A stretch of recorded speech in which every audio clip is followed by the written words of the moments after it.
Currie, ElectricBikeReview.com. I am here at Interbike, talking to Larry from Currie, and we're looking at the eFlow, which is one of their newer bikes. Tell me about this bike. Yeah, this is the new eFlow Nitro. Interesting project. We've been working on it for a couple of years with our vendor, Fairly Bike Manufacturing. It was designed by Flow Design in Switzerland, and it was a design project that was crafted to really integrate the systems into the bike and make it look as much like a normal bike as possible. Wow, and I see that there's even like a head shock on there. There is. I mean, all the component technology is relatively high-end bicycle components. The exciting part is the integration of the electronics. Like the battery pack is in the seat tube. It's removable, and you can adjust the height of the battery pack. Yeah, we were looking at that earlier, and it kind of looks. It enables you to pull the battery pack up all the way and simply remove it. And you can charge it with a connector here outside of the frame, so carry it into your house or office or wherever you're going. There's also a charger port in the frame so that if you want to charge the battery pack in frame, you can simply plug it in. The battery pack comes in a couple of different capacities. This one is a 36 volt 11 ampere hour pack, which is a pretty significant amount of capacity. And the larger one over on the table is 36 volts, 17.5 ampere hours, giving you huge range. The pack simply goes back into the seat tube like this. You connect the sub-B connector, and you lower it back into position. There's little hash marks on the back so you can remember where it was set. That's awesome. And you really don't have to worry about the whole twisting that you do with the normal bike seat either. And no one's going to steal your seat if you take it in for a charge. And no one's going to steal your battery if you take it. And no one's going to steal your battery. That's also important. You want to store your battery. So how much does this thing weigh with the battery? Well, the total weight of the bike is about 58 pounds. It depends on the frame size. It comes in 3 different frame sizes in diamond, and then the drop top tube, the white one over there, is available in 2 different frame sizes. So 5 size SKUs altogether. Of course, the bigger frames weigh a little bit more, but it's nominal. And I see there's a new control unit up there. Tell me about that. Yeah, well, it's an LCD display, which acts as a fully functional cycle computer, but also your controls are integrated into the display. So you can shift from power on demand setting to pedal assist setting. And power on it, so it's like your twist throttle, or you've got pedal assist. And is it torque sensing, or is it just rotational sensing? It's torque sensitive. We're using a TMM4 torque sensor, which has become very commonplace and considered one of the best torque actuation systems available. Wow.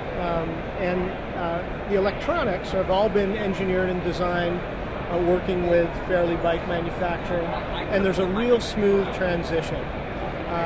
There are a lot of powerful 500-watt bikes on the market today, but I think none that ride quite as well as this.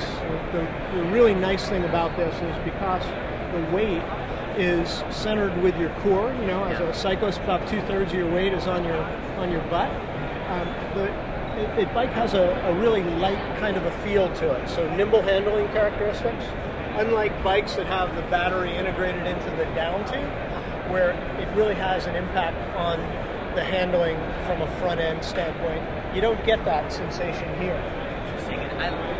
The design is very clean, and I'm not seeing fenders or the rear rack or anything. It just kind of looks like a regular bike, with maybe a little bit of a wider down tube there, or seat post. So that's just really interesting. Is it possible to put fenders on the front, or is? Absolutely. You can see that there are bosses here for a rear carrier and fenders, and we can do fenders obviously on the front end as well.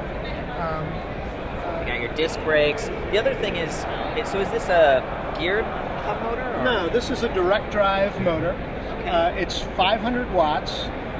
It is a narrow profile motor. It's made by TDCM, Taiwan DC Motor Company, specifically for this project. A group of Taiwanese companies got together to build this entire system. the engineering. It's brushless, right? It's, of course, yeah, brushless DC motor, 500 watts. So super quiet.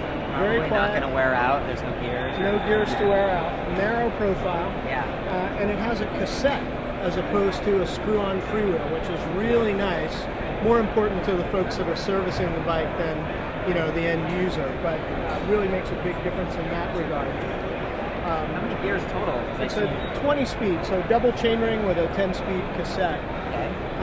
And with a torque-actuated system like this, it's always nice to be able to have the right gear to match, so that you can add some human power input. Yeah. The other interesting thing is, with this system, and this is something that is really exclusive to the U.S. market, we have throttle override. So even when you're in pedal assist mode, if you grab the throttle and grab a handful, twist it back. Thank you. Throttle override. I love that. You know, you're in pedal assist mode, and then you have to stop at a stop sign or a stoplight, and then you're like, I want to stay in pedal assist mode, but I've been pedaling at a higher gear. So you're like trying to get it to kick in. You know, yeah, and now you can just twist and go. Thank you.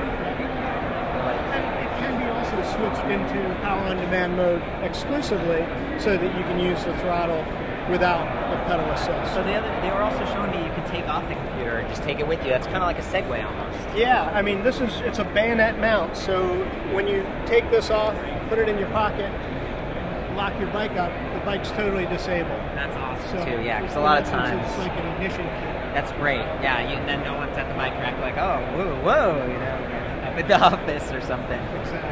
That's cool. You know, I started out with the shock because I feel like, you know, I'm riding into work and I've got a pack, and that's really where I use my electric bikes the most. And it's nice to see that it's kind of smoothing out the ride, and then I also see these tires are a little bit bigger. Yeah. You know, tell me about that. Well, I think, you know, we experimented with a lot of different combinations, and of course we could very easily mount a narrower tire on this rim, and that's where we started. Yeah. But what we realized, because of the overall weight of the bike, the wider tire really dampens the ride and makes for a much more stable ride as well. So sort of consensus, the initial thing was we were going to go to the slightly wider tire. And you know, bike shops have the ability to swap out components and make the bike really right for the end user. And that's why instead of equipping it with fenders and racks, and you know, we let the shop handle that. And that's really where the bike gets dialed in, specific to the kind of intent the rider. So where can you get one, try one, and how much does it cost? Well, all good questions. We're just launching them here at Interbike. Cool. We're building a dealer network, and we hope to have dealers all over the country over the course of the next couple months. You can find the dealers off of our website at eFlowebikes.com. or our Currie Tech site, and we'll point you right to a dealer. They'll be available at the end of December or early part of January, and this model, the Nitro, will retail for $39.95. Great. Are there any other warranties or things you want to talk about here? You know, it gets the same warranty as the rest of our product range, basically 2 years on all the electronics and a lifetime on the frame. That's awesome. Well, thank you so much for spending some time and reviewing the new eFlow. It's the E3 Nitro. Pretty sick looking bike. And actually, you know, it'd be cool to swing by and check out the low step one real quick. Can you point out, are there any different features on that bike besides the frame?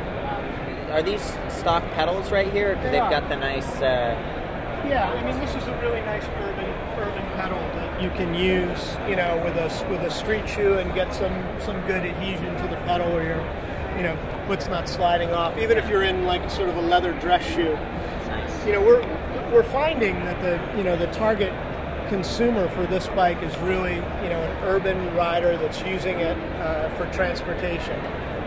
It's fast. It's taking you distances that you might not consider riding a normal bike, and in a congested urban area, like any of our major U.S. cities, it really, you know, is a wonderful alternative to getting in the car or on public transportation. Great, yeah, and full range of sizes too. So I'm excited to see it. Try it out. Give it a whirl. Thanks again, Larry. Sure, thank you.